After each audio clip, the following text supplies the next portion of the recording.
So they practice African principles without identifying them as African. And they use those principles to create what has become the wealthiest and most powerful nation in human history. So that's why you have African symbols on the front and back of the dollar bill. That's why you have an African symbol in the geographical center of the capital of the wealthiest and most powerful nation in human history. So when I began to identify those symbols as African or as Kemetic or Nile Valley symbols, so because I made a mistake when I wrote the Browder file and said that the pyramid on the back of the dollar bill was an Egyptian pyramid.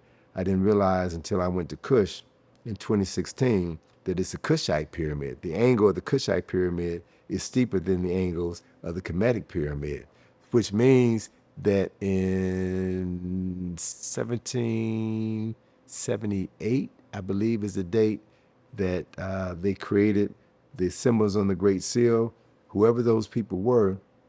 So these white men were not original by any stretch of the imagination.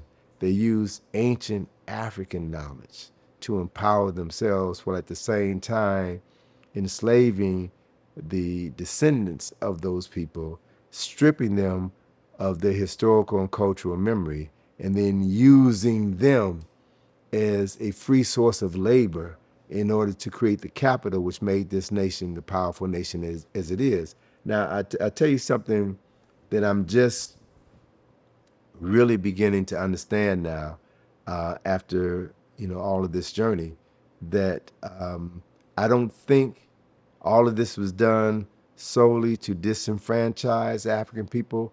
I see it as part of a larger plan where Africans were aware that they were going to fall.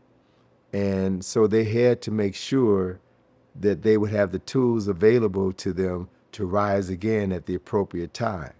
So certain information had to be buried, certain information had to be hidden in plain sight, so that when the time was right to dig up this knowledge, to dig up these symbols, to dig up this information, you would have it at your disposal, and you can now use it to liberate yourself. So that, as I'm talking about it, it gives further explanation to one of the final scenes in Ryan Coogler's film.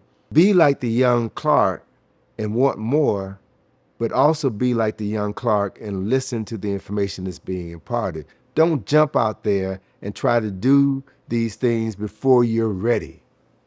Read, study, process what you've read and studied. Learn how this information is applicable in different phases of your life, right? In different places in the world. And once you gain that knowledge, once you've mastered that knowledge, then come and sit at the feet of someone who can now teach